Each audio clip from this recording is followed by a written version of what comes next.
Hey, I'd love you to take your Bibles if you've got one. These words are going to be on the screen. We're going to read from Colossians chapter 1, verses 9 to 14.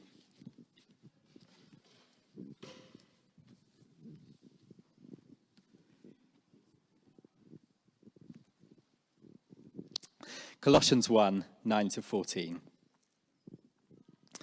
And this is the Apostle Paul. He's writing this letter to a church in Colossae, and he writes this.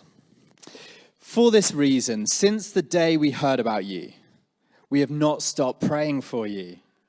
We continually ask God to fill you with the knowledge of his will through all wisdom and understanding that the Spirit gives, so that you might live a life worthy of the Lord and please him in every way, bearing fruit in every good work, growing in the knowledge of God, being strengthened with all power according to his glorious might, so that you might have great endurance and patience, and giving joyful thanks to the Father, who has qualified you to share in the inheritance of his holy people in the kingdom of light.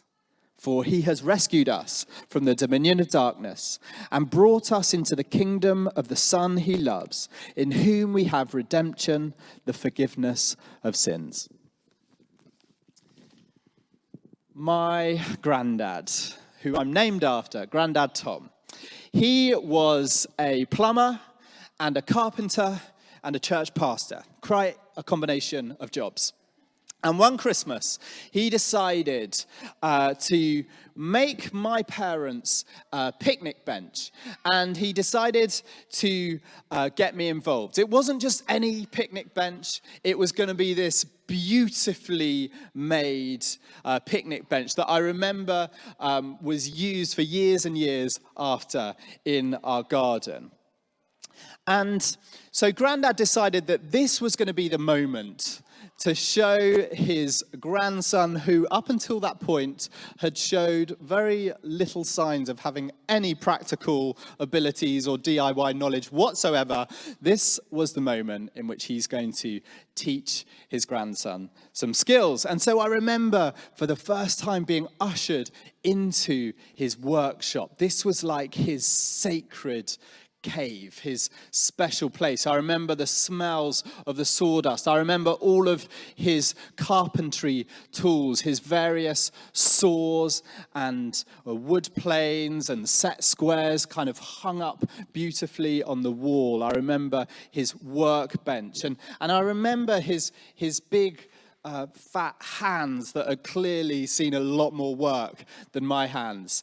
And it was this incredible experience. And so Grandad started to teach me about woodwork, about how to take these rough old planks and begin to saw them into the right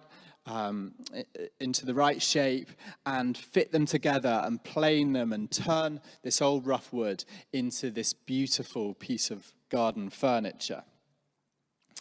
And I was just in awe as he whistled away. And over the last few weeks, we've been looking at these series called Work It. John has brought us the brilliant little series of talks where we've been focusing on work. And what we mean by work is the thing that you spend most of your time doing, whether that's in paid employment, whether that is caring for children and looking after the home, whether that is in retirement as you take on various roles and responsibilities in retirement. And just like me entering into Grandad's workshop, whenever you go to work, you are entering into a place in which God is already at work. This is actually his workplace. This is the place where he has been working for many years.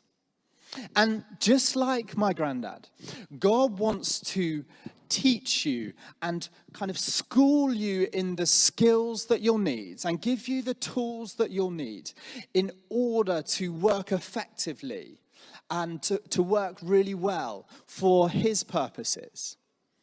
I remember making this picnic bench and Grandad and I giving it to my parents and feeling such incredible pride. And Grandad saying, look what your son has made. And honestly, I did maybe 2% of the job, but just feeling so proud that I'd done something that my granddad, this amazing carpenter, was pleased with.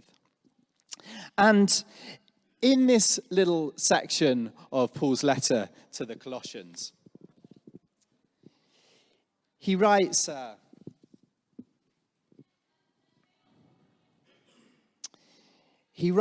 you might bear fruit in every good work, growing in the knowledge of God. And this really is the purpose of your work, that you bear fruit. You have an impact on the lives of other people. And what we thought would be the best way to end this series is to hear from a few people who are working in different industries, different areas of work, and to ask them, how do you see God at work in your workplace? How do you bring your faith into your workplace? And then we're going to have an opportunity to pray for each and every one of us, that God would be powerfully using us and teaching us and kind of improving us in our workplace. So I would love you to give it up for three amazing people in our congregation, for Mo, for Nikki, and for Chris. You guys come up. Let's give it up for Mo, Nikki, and Chris.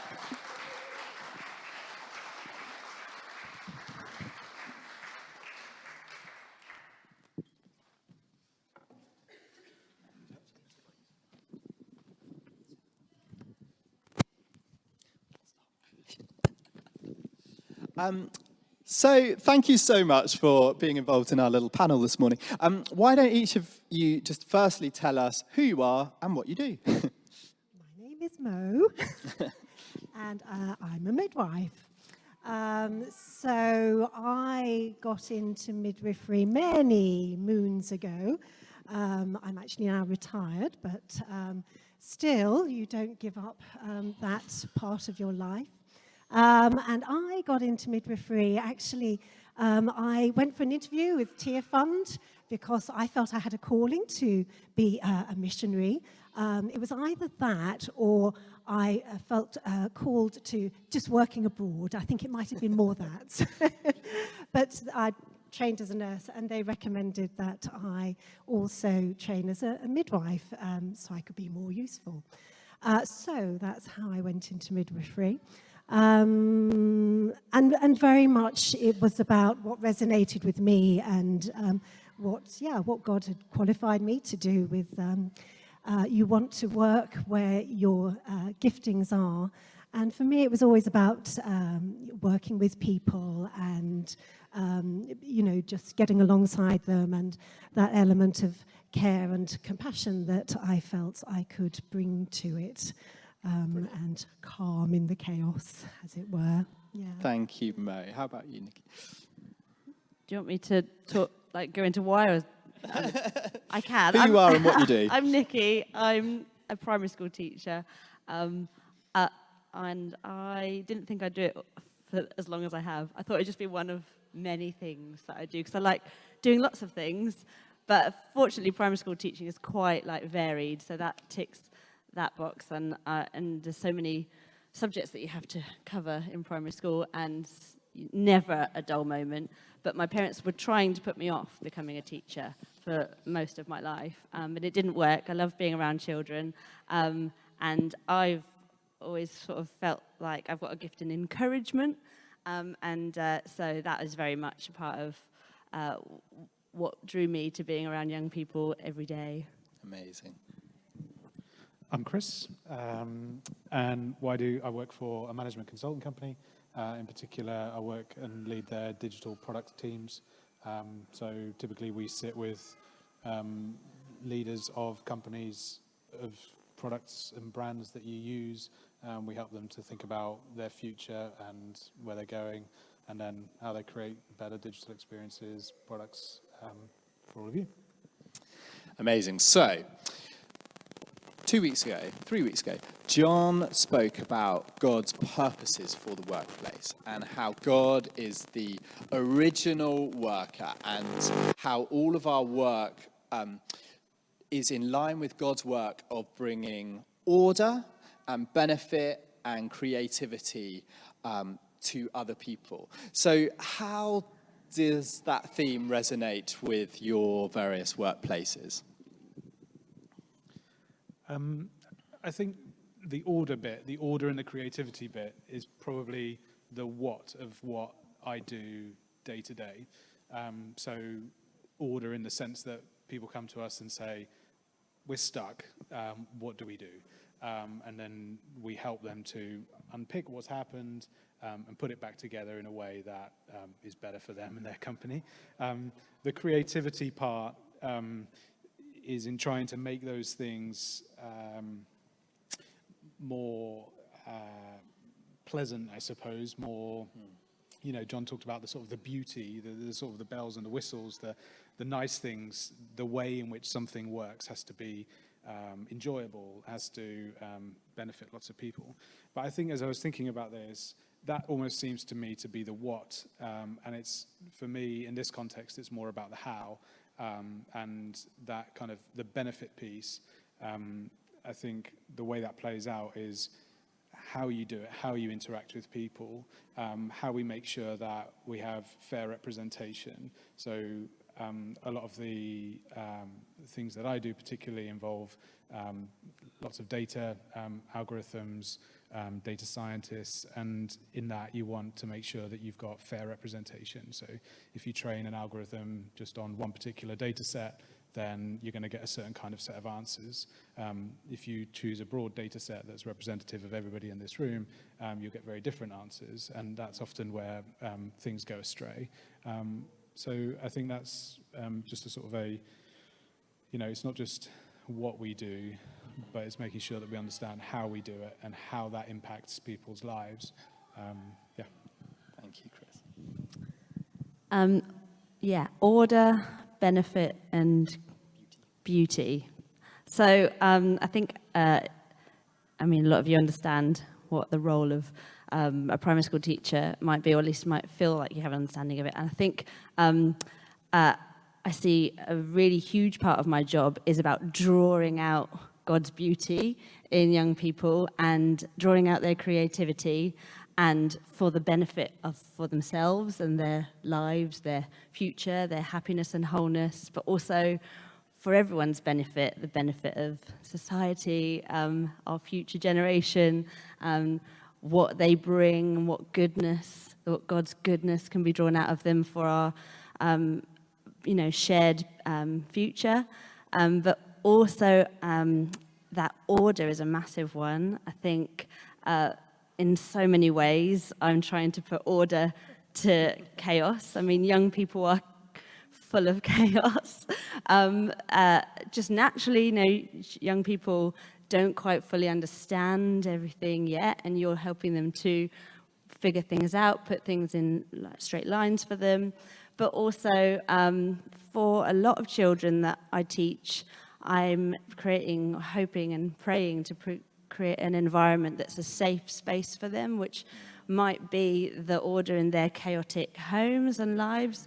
And a lot of the children that I teach have very chaotic minds, which if I can help them to navigate their big feelings, then that's huge, and that's a large part of what I'm doing. Navigating friendships as well, navigating how to be loving and kind, and bringing down those kingdom values that I feel, very strongly about and I need to model to them, especially things like patience and compassion and wisdom, which I pray on a daily basis to have bucket loads of, because that's very much tested.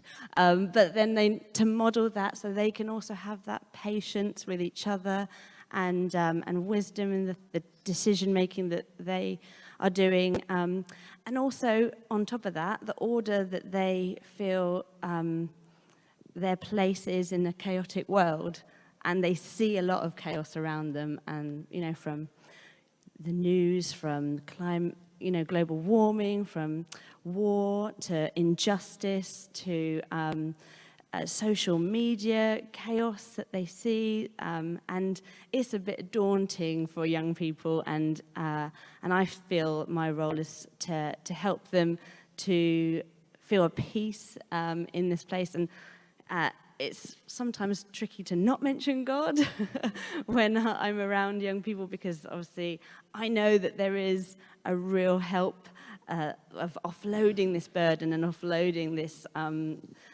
sense of overwhelming chaos to something bigger than them. But there's ways that I can show them that, and there's ways that I can model that. So I feel that that's a huge part of what I do as well. Thank you, Nikki. Yeah, I think for me in healthcare, it sort of ticks all the boxes, really, doesn't it? With order and beauty, benefit, creativity.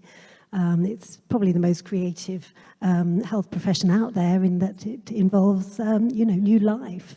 And, this miracle of life and the beauty of that. Bringing order, you're stepping into people's lives at their most vulnerable, really, in any healthcare profession. And it is, I suppose, the skill of being able to really create trusting relationship within, a couple of minutes of meeting these people, and when they are, as I say, at their most vulnerable, and being able to be a listening ear, be just an encourager, and empowering them, giving them that belief in themselves that they have the ability and strength to give birth, or so yes, I mean, for me, it's also as much about what I was able to give, but also receiving back as well. And I think in any work there is that balance between giving and receiving, and the affirmation that that I receive back, and the self-worth that you feel in providing that was a very important part. And I think in any work we do, God wants to bless us in that, and He is our co-worker, and He is our take my yoke upon you and learn from me. And it was very much about as much the love that I got back as what I was able to hopefully share. Yeah. May, I mean, you're very humble, Mo. I remember speaking to a family, some Matthias, and you were the midwife for their birth, and this mum just said, oh my goodness, it was the most incredible blessing to have you oversee this, at a point of high anxiety. The calm and the peace that you brought was wonderful.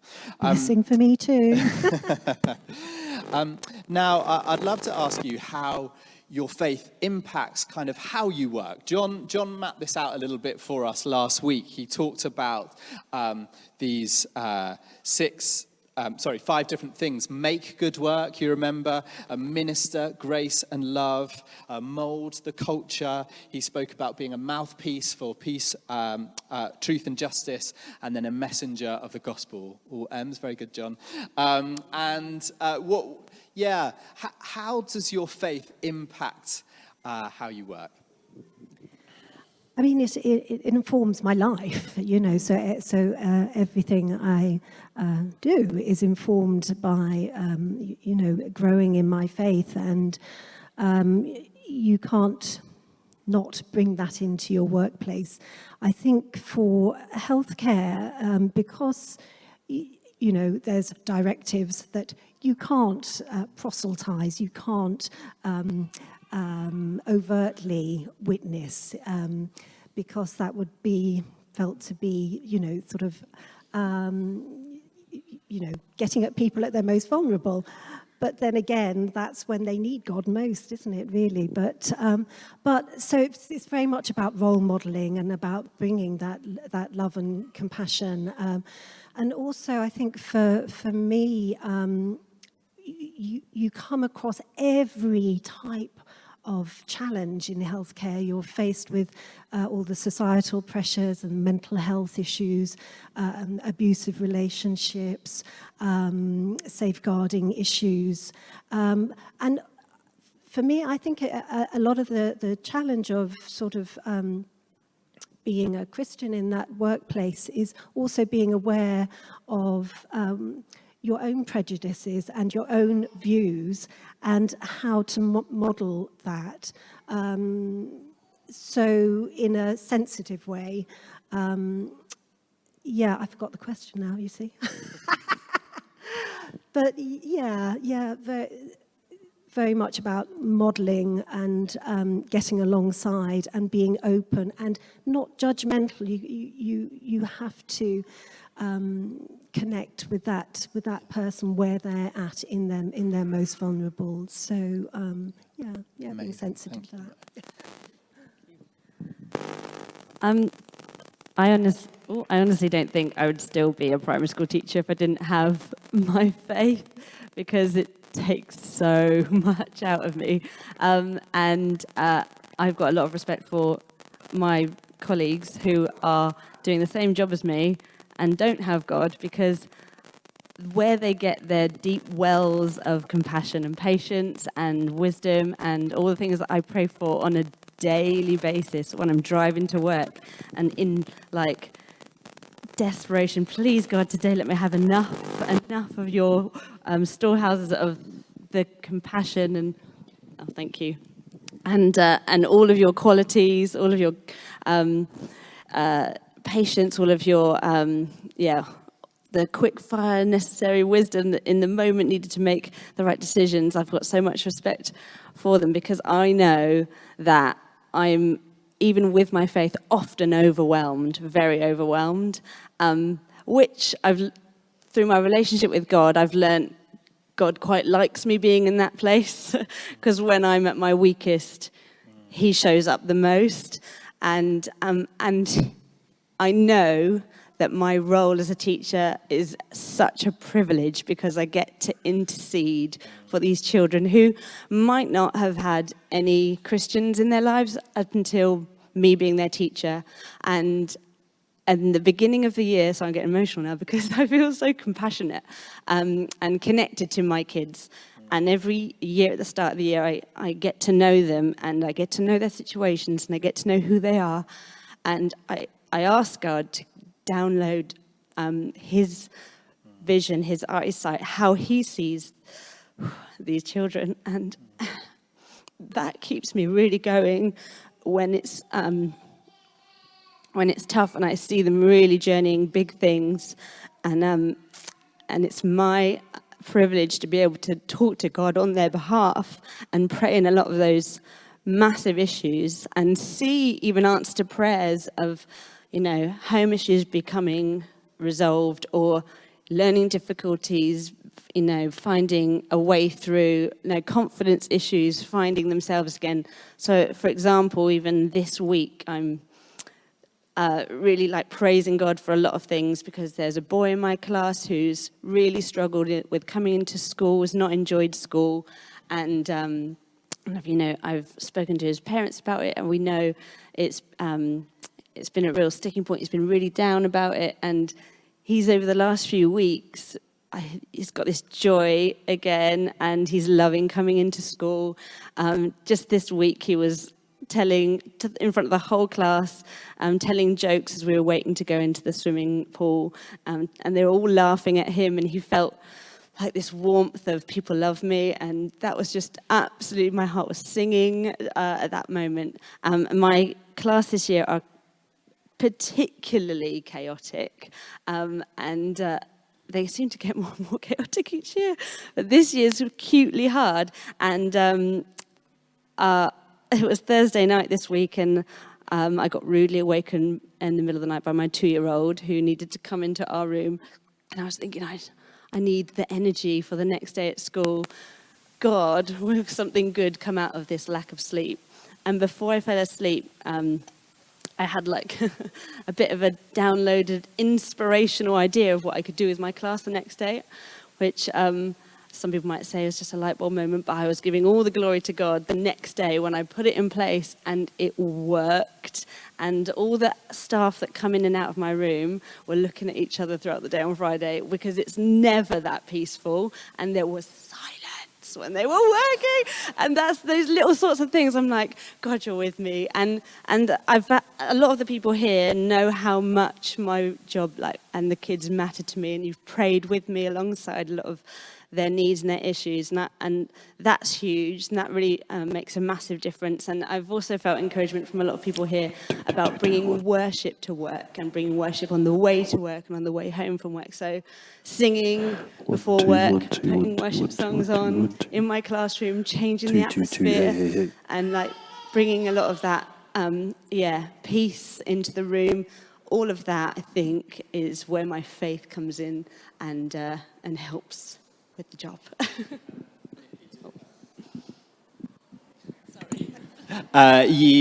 You told me a couple of days ago about your kind of secret, subtle prayers that are going on in the classroom. Just mention about that. Yeah, I've got a few very high needs, and they can explode at any moment. Tables can turn, and you can see the rumbling up, and I sometimes just walk behind them and just put my hand out, sort of pray in my head in the spirit, like, oh, Jesus, not today. But, that's powerful, and I believe that God is with me and with those kids, and wants their freedom from all of that chaos, and wants to give them, the best time at school. And, yeah, I'm really involving him a lot in the moment and having to do that to get through. Yeah. Amazing. Chris? Yeah, I think you talk about sort of messenger of the gospel, and I think in my very early days in working, I think one of the mistakes I made was trying to separate sort of church and state, and trying to say, okay, well, I can do my church stuff on Sundays or outside of work, and then I'll just do my work stuff at work. And that really doesn't work, because that leads to a lot of conflict internally. And so I'd say one of the big decisions I made after my first job was never, ever hide your faith at work. Always have it front and center. And the way that works out for me is I put it on all my public profiles. I put it on my CV. Interviews, generally church comes up first off, because people are like, you're in Brighton, why do you want a job in London?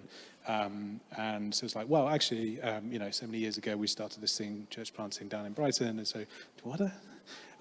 So we kind of try and, lead with faith, actually, because then everything else kind of flows out of that, and all your decisions then kind of make sense to people as to why you're doing things the way that you're doing them. And he talked about sort of grace and compassion and love for people. And I think whilst I touched on sort of decisions that we make in terms of data and algorithms, how we put things together, but there's also the people component in work. And the more you spend time in leadership, the more you have impact on people as well as the work that you're doing. And I would say, some of the standout examples of situations where you can show sort of love and compassion to people are when they're in a really low place. And without breaking any confidences, I would say, I heard people phone me up late at night saying, I'm just going to end it. It's too much. I'm standing on a bridge and this is it. And you're just like, wow, okay, what's going on here? Let's just stop a minute and unpick this. It's like, well, I've been working through all the weekends. My wife's thrown my laptop out the window. I don't see my kids anymore. And I was like, okay, let's just... who's asking you to do that? Well, there's always so much work, and it's like, okay, right, we're gonna create some new order. We're gonna set some new norms for you here. If we get an email from you between 7 and 7, we're gonna, basically start finding you. We're gonna make sure that if you are coming in, as early as you are at 8 a.m. into the office, great, I'm going to make sure that I kick you out at 4 p.m. so that you can get home in time for bath time, and there's no working at the weekends. It's so kind of finding those moments where people actually need somebody to step in and say, like, let's change something here. So I think those sorts of opportunities flow out of your faith, your own sort of norms. I suppose is sort of the compassion that you think Jesus might have on somebody in that kind of situation. And then I think maybe lastly is like big business. Big business offers the opportunity for little things to creep in because there is so much space for either money to be used badly or for you to abuse things where nobody's watching. And so, another example was I booked some flights to speak at a conference in the States. COVID happened. The flights got refunded to my credit card. Okay, great. Suddenly there's thousands of pounds set on my credit card as a credit to me personally. And I was like, hang on a minute, like, how do we get this money back to the company? And there was no way. Like, it got paid by my credit card, so there's no way of actually the company receiving a credit back. And I think I spent almost 2 years trying to fight the corporate system to try to give them some money back, which was crazy. But, this is an example of where I think, it's easy to just sort of take the easy path, but sometimes we have to fight against the system because we're compelled to do that. Yeah. Well, Mo, Nikki, Chris, thank you so much for all that you shared with us, for the ways that God's using you really powerfully in your workplace. Should we give it up for these guys?